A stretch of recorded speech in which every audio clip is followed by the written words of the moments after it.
ആരോപണം ഉന്നയിച്ച രാഹുൽ ഗാന്ധിയെ പരോക്ഷമായി ഭീഷണിപ്പെടുത്തുന്ന നിലപാടാണ്. സ്റ്റാമ്പ് ഒട്ടിച്ചു കൊടുത്താൽ ആ ആക്ഷേപം സ്ഥിരീകരിക്കപ്പെട്ടിട്ടില്ലെങ്കിൽ, സതുദ്ദേശപരമല്ലെങ്കിൽ ജയിൽ ശിക്ഷ അടക്കമുണ്ടാകുമെന്നുള്ള പരോക്ഷമായ ഇലക്ഷൻ കമ്മീഷൻ്റെ പരാമർശം ഒരു തരത്തിലുള്ള ഭീഷണി കൂടിയാണ്.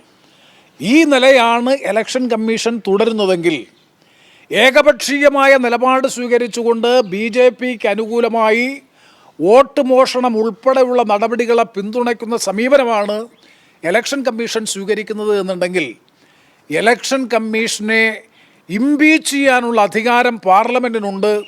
ഇലക്ഷൻ കമ്മീഷനെ ഇംപീച്ച് ചെയ്യുന്നതടക്കമുള്ള കാര്യങ്ങളെ സംബന്ധിച്ച് ആലോചിക്കാൻ പ്രതിപക്ഷ രാഷ്ട്രീയ പ്രസ്ഥാനങ്ങൾ നിർബന്ധിതമാകുന്ന സാഹചര്യമാണ് ഇപ്പോൾ രാജ്യത്ത് രൂപപ്പെട്ടിട്ടുള്ളത്.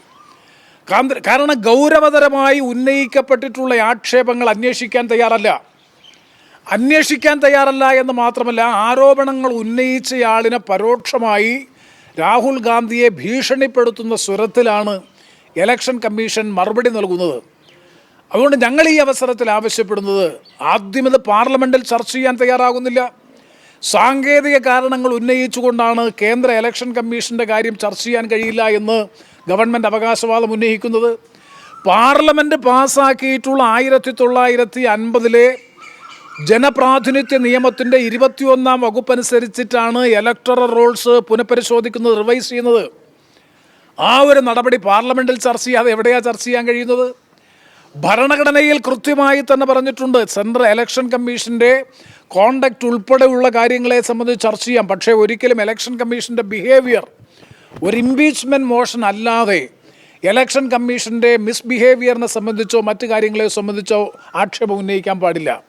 ഞങ്ങൾ ഇലക്ഷൻ കമ്മീഷനെതിരായിട്ടല്ല ആക്ഷേപം ഉന്നയിക്കുന്നത്. പ്രധാനമായും SIR സ്പെഷ്യൽ ഇൻറ്റൻസീവ് റിവിഷൻ തെരഞ്ഞെടുപ്പ് പരിഷ്കരണവുമായി ബന്ധപ്പെട്ടുകൊണ്ട് ഇപ്പോൾ നടപ്പാക്കിയിട്ടുള്ള പരിഷ്കാരങ്ങൾ 4 മാസം മാത്രമാണ് ബീഹാറിലെ തെരഞ്ഞെടുപ്പിന് ബാക്കിയുള്ളപ്പോഴാണ് ഈ പരിഷ്കാരവുമായി ഇലക്ഷൻ കമ്മീഷൻ മുന്നോട്ട് വരുന്നത്. വളരെ കൃത്യമാണ്, വ്യക്തമാണ്. ന്യൂനപക്ഷ ദളിത് വോട്ടർമാർ ഉൾപ്പെടെ മൈഗ്രൻ്റ് വർക്കേഴ്സ് ഉൾപ്പെടെ ഏതാണ്ട് 65 ലക്ഷത്തോളം വോട്ടർമാരെ പട്ടികയിൽ നിന്ന് നീക്കം ചെയ്തതിലൂടെ ലക്ഷ്യം വെക്കുന്നത് തെരഞ്ഞെടുപ്പ് അട്ടിമറി തന്നെയാണ്. അതാണ് രാഹുൽ ഗാന്ധി സൂചിപ്പിച്ചത്. മഹാരാഷ്ട്രയിലും കർണാടകത്തിലും ഹരിയാനയിലും പരീക്ഷിച്ച അതേ തന്ത്രമാണ് ബീഹാർ സംസ്ഥാനത്തും തുടർന്ന് ബംഗാൾ അടക്കമുള്ള സംസ്ഥാനങ്ങളിലും പരീക്ഷിക്കാൻ വേണ്ടി BJP പരിശ്രമിക്കുന്നത്. അതിനൊത്താശ നൽകുന്ന സമീപനമാണ് ഇലക്ഷൻ കമ്മീഷൻ സ്വീകരിച്ചിട്ടുള്ളത്.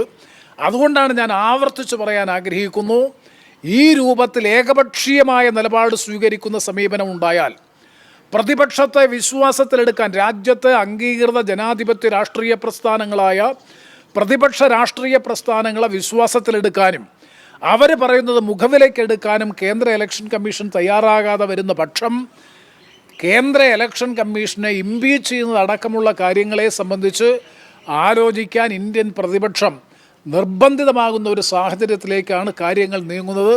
അത് ഒഴിവാക്കാൻ ഗവൺമെൻറ്റും കേന്ദ്ര ഇലക്ഷൻ കമ്മീഷനും തയ്യാറാകണം എന്നാണ് ഈ അവസരത്തിൽ ആവശ്യപ്പെടാനുള്ളത്. ഒന്നും ആലോചിച്ചിട്ടില്ല. ഞാൻ പറഞ്ഞതാണ്, അങ്ങനെ നിർബന്ധിതമാകുന്ന സാഹചര്യത്തിലേക്ക് ഇന്ത്യൻ പ്രതിപക്ഷ പ്രസ്ഥാനങ്ങളെ തള്ളിവിടരുത്.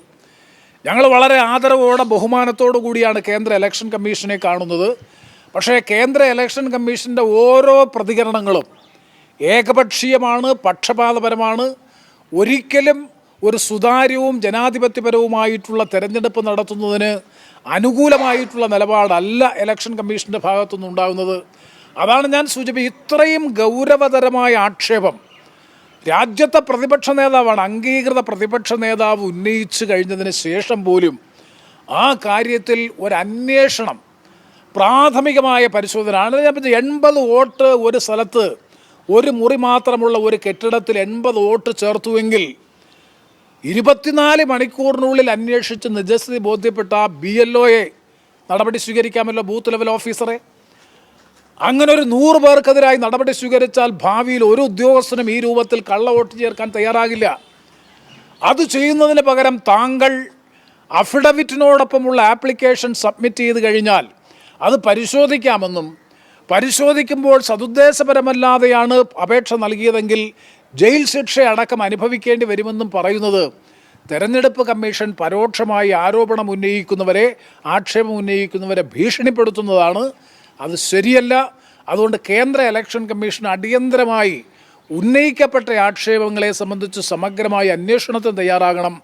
ഭാവിയിലെങ്കിലും ഇത്തരത്തിലുള്ള സംഭവങ്ങൾ ആവർത്തിക്കാതിരിക്കാൻ ആവശ്യമായ കർക്കശമായ ശിക്ഷാ നടപടികൾ ബന്ധപ്പെട്ടവർക്കെതിരെ സ്വീകരിക്കാൻ കേന്ദ്ര ഇലക്ഷൻ കമ്മീഷൻ തയ്യാറാകണം എന്നാണ് ഞങ്ങൾക്ക് ഈ അവസരത്തിൽ ആവശ്യപ്പെടാനുള്ളത്.